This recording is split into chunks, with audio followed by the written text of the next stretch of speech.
Thanksgiving. While I'm here real quick, I just want to take a moment. Next Sunday at 6 p.m. we're going to have our youth bingo night. Is anybody here play bingo? Come on, I need crowd participation to play bingo. Okay. What about food? Anybody like good food? Yeah? Good desserts? Teenagers? Teenagers are never in a bad mood. What are you talking about? They're always open to receiving advice. They're always very thankful to their parents for the sacrifices they give. What y'all talking about? But anyway, if you like those things, I've got the perfect event for you. We're going to have bingo night next Sunday. It's going to be at 6 o'clock. Let's see, I've got my notes here. The plates are going to be $5. I'm thinking it's going to be chicken spaghetti. And bingo cards are going to be $1. I have decided we're going to have a free dessert table. And just lots of different bingo prizes come. It's going to be a good time. I wanted to take a moment and just kind of extend the invitation out.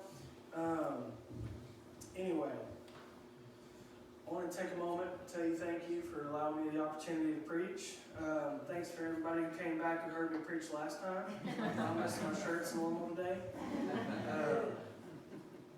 And I just want to, you know what? I started with a joke last time, so I figured I might. I wasn't sure. I went back and forth. So I'm going to tell you a story real quick. There's an old couple named Walter and Ethel. And every year Walter would take Ethel to the state fair. Anybody ever been to the state fair? Kind of like the Peanut Festival. He'd take her out there and he'd say, Ethel, I want to ride that helicopter tour over there. And she'd say, Walter, that helicopter tour is $50. And $50 is $50. Okay, and so he'd bring back next year. Hey, can we ride the helicopter tour this year? No, $50 is $50. And so they kept going throughout the years, and Walter kept asking, Ethel kept saying, $50 is $50. Exactly. You guys are good at this. And anyway, they go one year, and Walter says, Ethel, I want to ride the helicopter ride. And before you say anything, I'm 87 years old. I don't know how much longer I've got. I want to make the most of my time. And I know $50 is $50, but I want to ride it. And she starts to put up an argument. Well, the helicopter pilot overhears, and he says, I tell you what, I heard you guys going back and forth, and I'll make you a deal. I'll take you up in this helicopter, but I don't want to hear one word. No arguing, nothing like that, not a word. If you can go through this whole ride without speaking a word, then I'll give you the ride for free. But if not, you owe me $50. And I said, okay, deal. So he takes him up. Walter's excited. He's sitting in the passenger seat, just having a good time, enjoying it. Pilot's thinking, I need to make a little bit of extra money. So he starts doing some tricks and starts all these death-defying stunts. They don't say a word. Walter's over there hanging on. He does some more. Finally goes down and he lands and looks at Walter and he says, man, I'm really impressed. I did everything I could to try to get you guys to say something or scream or whatever. And Walter's sitting in the passenger seat and he says, well, I thought about saying something when Ethel fell out, but $50 is $50.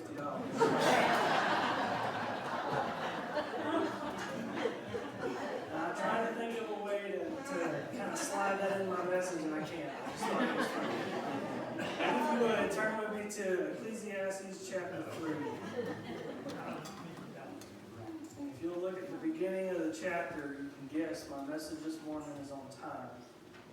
And tell you what, while you're turning there, I'll give you a minute. I'm going to talk to God. God, I come to you right now, Father. I thank you for today. I thank you that we can come here and worship you freely. I pray that you would be with me as I bring forth the word that you've given me, that you would just be with all of us right now, that you would have your will in this service, have your way, and just be with us, God. Amen. All right, so what do I think of when I hear the word time? I would dare to say that most people, when they hear the word time, they automatically think of a clock. Or is that just me? Anybody else think of a clock? Crowd participation. Yes. All right. I also think of certain phrases. Help me out here. Time is money. Time is money. Or time waits for no man or no one. Time is money was actually said by Ben Franklin. I didn't know that. Nobody knows who said time waits for no man. But I also think of certain movies that are centered around time, certain things like Back to the Future. Anybody ever seen that one? Time travel. Anybody ever watch Groundhog Day? I'm sorry, I think Groundhog Day is a boring movie, but he's stuck in a time loop. And if you think about it, most movies are actually featured around a lack of time. You've got your main character who has a problem, and in most cases they don't have a lot of time to fix it, which puts a strain, and that's what makes movies good. I also think about songs about time. The song Time After Time comes into my head. There's another one that I can't think of the name, but it's the lady, she's like, if I could turn back time. I'm not going to sing. I want to keep my job. I'm not going to sing. Or the song I've Had the Time of My Life. Anybody heard that one? I'm not talking about Patrick Swayze, I'm talking about the song. All right. I got to looking and I thought, you know what, I'm going to get up there and I'm going to spit out all these great facts about time. And Einstein's theory of relativity is that the closer you are to the center of the earth, the slower time passes. So, based off of that theory, they decided that 1 year on Mount Everest is 15 microseconds slower than 1 year at sea level. And I'm not sure why that matters, but I'll take their word for it. But I just pictured some guy at the top of Mount Everest with his watch, like, yep, that's 15 microseconds shorter, but anyway. Another one that I learned, a second is not what you think it is. If I had to ask somebody to define what a second is, you'd probably say something along the lines of, well, it's 1/60th of a minute, right? No, you're going to walk away from here with a lot of information today. Okay? A second, write this down, is the duration of 9,192,631,770 periods of radiation corresponding to the transition between blah, blah, blah, blah, blah. I didn't know I was so smart, huh? Another one. 1 day on Mercury is 2 years here on Earth. That makes for a long work week, but I'd need more than a day off. The average lifespan of a human, anybody want to guess what that is? 77 years. And if you're wondering, 77 years is 2,428,272 seconds. The more you know. So, I'm going to quit blabbering. And Ecclesiastes chapter 3. And this is going to be a little bit long. We're going to go through verses 1 through 11. It says, there's a time for everything, and a season for every activity under the heavens. A time to be born and a time to die. A time to plant and a time to uproot. A time to kill and a time to heal. A time to tear down and a time to build. A time to weep and a time to laugh. A time to mourn and a time to dance. A time to scatter stones and a time to gather them. A time to embrace and a time to refrain from embracing. A time to search and a time to give up. A time to keep and a time to throw away. A time to tear and a time to mend. A time to be silent and a time to speak. A time to love and a time to hate. A time for war and a time for peace. What do workers gain from their toil? I have seen the burden God has laid on the human race. He has made everything beautiful in its time. He has also set eternity in the human heart. Yet no one can fathom what God has done from the beginning to the end. It's Ecclesiastes chapter 3, 1 through 11. That is a lot to unpack. I would have to read that several times just for me to kind of unpack all that and comprehend it. But the one that stuck out to me is that He has set eternity in the human heart. He's got all these different times for everything, but He's set eternity in our heart. So that begs the question, what do we spend our time on? And I got to looking into it. I looked up some more facts because I'm young. I'm 26, don't know a whole lot. I haven't spent a whole lot of time here on Earth. 26 years isn't that long. And so the average American sleeps 8 hours and 33 minutes in a weekday, and 9 hours and 28 minutes on the weekend. Now that's average. I don't know about y'all, but on the weekend I'm sleeping in. Saturday, is it just me? Am I the only one that sleeps in on Saturday? The average American works a 40-hour work week. As far as leisurely activities, most Americans spend about 2 hours and 48 minutes in front of a screen, whether it be their phone, tablet, TV, whatever. I can do more than that on a Saturday. I'm just saying, I'll put on, what's the documentary about all the animals? It's got the guy with the British voice, and I'll just fade in and out. Take a nap, wake up, learn about buffaloes, and you never know what it's going to be. So what do we spend our time working toward? Well, for the average, I'm going to start with teenagers. I know I had them earlier, but they spend a lot of their times socially. How many of you got teenagers? They spend their money on clothes and food. I know Wednesday nights roll around, I've got one teenager. She barely gets in the door and she's asking me where the snacks are. So I've had to up the snack game for sure. And then I think about myself, 20 to 30 years of age, young adults, they're fresh out of college. They're working on getting a new job, they're working on buying a house, getting a nice vehicle to drive around in.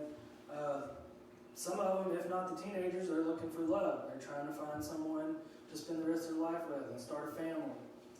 And then by the time, in their late 20s, early 30s, all the way up, from about the 30s to the 60s, we'll call them seasoned adults, okay?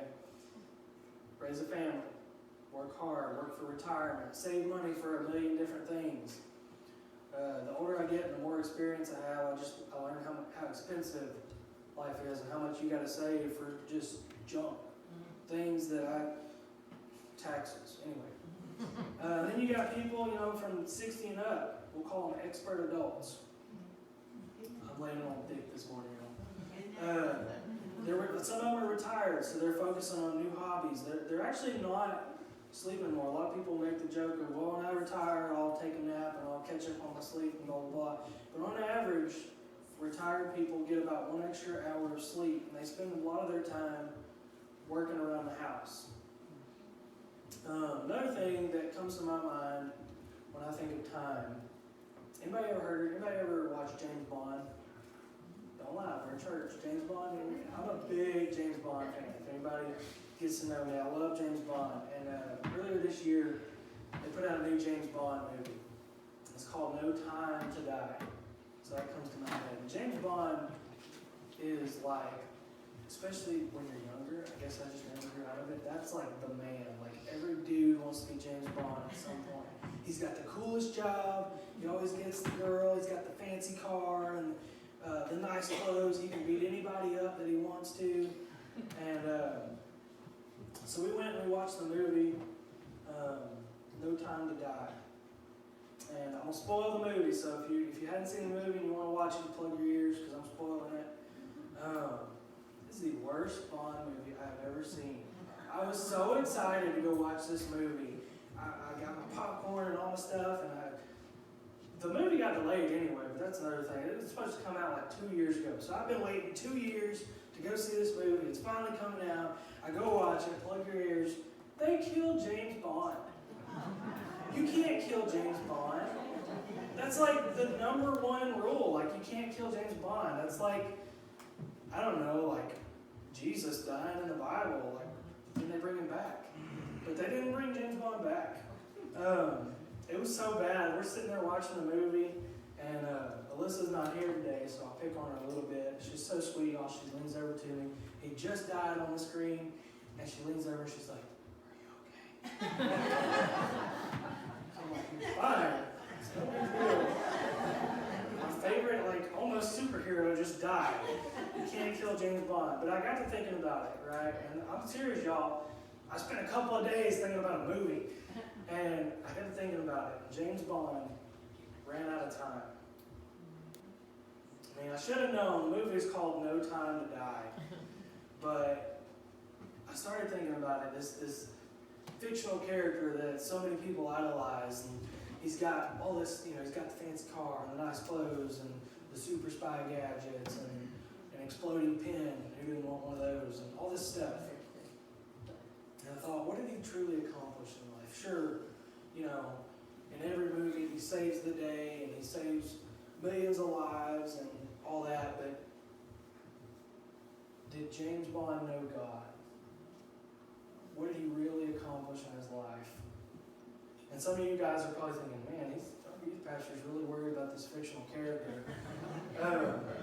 But I got to thinking, weirdly enough, I know James Bond isn't real, don't worry. But weirdly enough, it showed me that life is short. Amen. I mean, it doesn't outline exactly, but James Bond is a young guy. You can't be a super spy and be an old man. I'm not going to start in on, who was the first Bond? Anybody help me out? First James Bond. Sean Connery.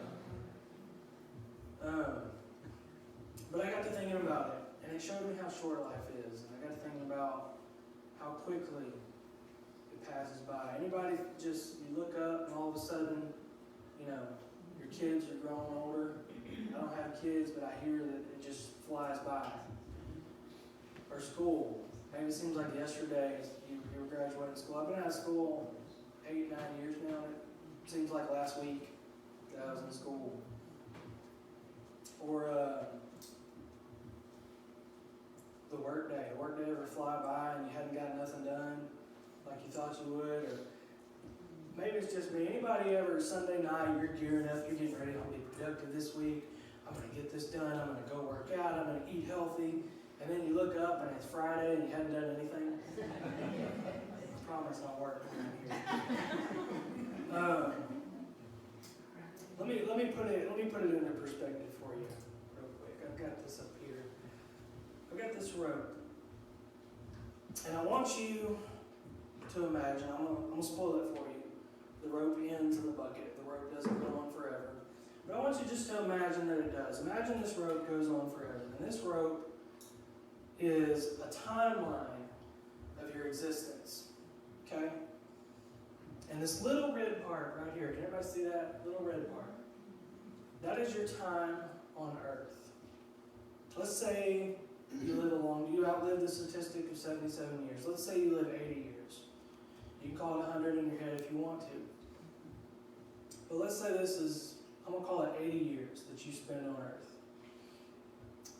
And what people don't realize is this little bit right here and this whole strand of time that we can comprehend. This goes on forever, remember. This little bit right here will decide where you spend the rest of this time. This short period right here decides where I spend eternity. It's not a very long time. There's times where it feels like it's a long time. There's times where we walk through storms in our life and we walk through hard seasons and it feels like, I don't know how I'll ever get through this or recover from this. But what you do during this time will affect where you spend eternity. And as humans, we love to think about the future. We love to plan. Anybody who talks to me for just a short period will know that I love to think about the future and plan. And I got all these things. We took a vacation one year. This wasn't in here, but we took a vacation one year. And we were up in the mountains, and we're sitting on the deck looking over the mountains out in the hot tub. And I'm sitting there, and some of you may have met my brother, Josh. I promise I'll get him out here one day. He's a youth pastor over in Crockett. And we're sitting out there in the hot tub looking over the mountains. And I'm thinking, you know, it wouldn't be bad to have something like this one day. Have a little cabin. I'm sitting there. I said, one day, Josh, I'm going to have, and he cut me off. He said, yeah, Austin, we know. You got all these plans that you're going to do.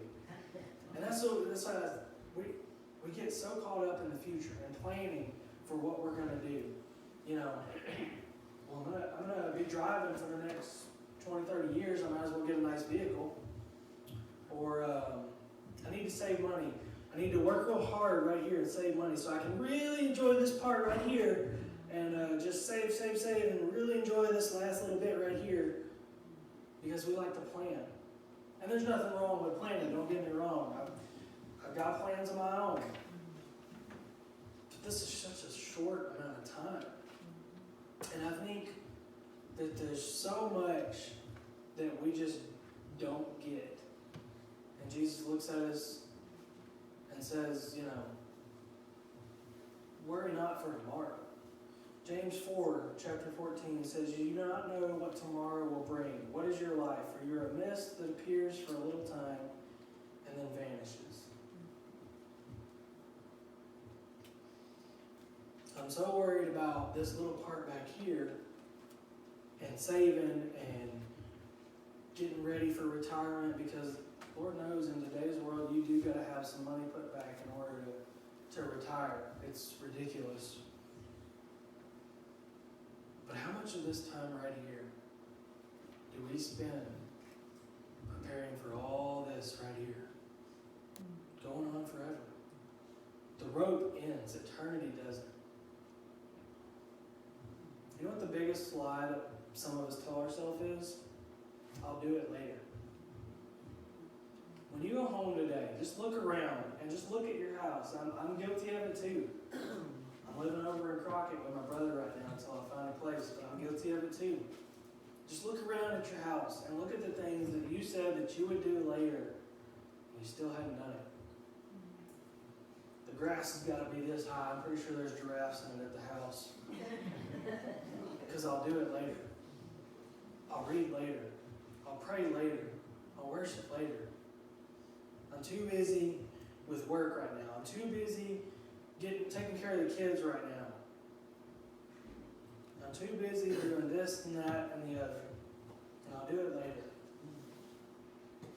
I had a youth kid one time, and he wasn't my youth student, he was another youth pastor's, but his name was Jalen. And this has got to be one of the funniest kids I've ever met. He's hilarious. But he has horrible timing. If there's an inappropriate time to laugh or make a joke, he's going to do it. It's like he knows that this is like a bad time.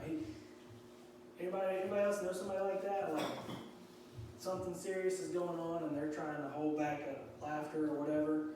But I remember one night he sat in. I was doing kids ministry at the time, and I was preaching this message, and God told me that I needed to preach on hell to these kids. These are little kids, like the ones that sit right here. God, you want me to preach on hell to these kids? Like it's pretty serious. Like, and I'm taking stuff down that he's telling me, and I'm like, do I have to say that? Like, but he came in that night and he sat in. I'm not sure really why he was there, but I was really struggling and having a hard time with this message. And anybody who's ever preached before, as soon as you're done preaching, it doesn't matter how good you did, the devil's going to tell you that was horrible, you did a horrible job, you should never get up there and preach again, blah, blah, blah, blah, blah, and he's going to pound you with whatever he can. So I finished the message, and I'm thinking, well, God, I don't really know why you wanted me to do that. What was the purpose of that? None of the kids came forward at the altar call. None of the kids prayed with me. Because as a young adult, young kid pastor, that's what I live for. I love those moments where I get to pray with a kid. I get to coach them through something that they're going through. And it's honestly the best part of my job, and it's not just lip service. I love those moments, but I didn't get any of that from the kids that night. And Jalen sat in, and he messaged me that later that night and was like, he said some other things. He said, the message was good tonight, man. I personally needed to hear it. I thought, wow, what if I hadn't listened? What if I had preached what I wanted to preach? He needed to hear that. And I had to be obedient to God in order for him to hear that. So he told me, yeah, the message was good tonight, man. I personally needed to hear it. I talked with him a little bit and told him give him some advice and whatnot. And 143 days later, Jalen passed away in a car wreck. He ran out of time. And I remember trying to process that. I was on vacation at the time, and I got a phone call saying that he had passed away in the early morning in a car wreck. And he no longer had any opportunities, should he have been lost, to reach God, to obtain salvation. And I'm thankful to say that I knew Jalen, I knew him well. He absolutely had his salvation.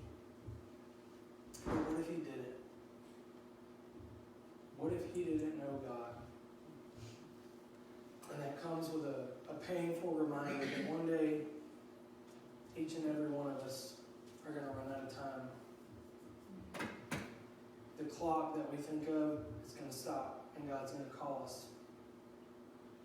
And when you reach that point, that's it. No more. No more chances, no more time.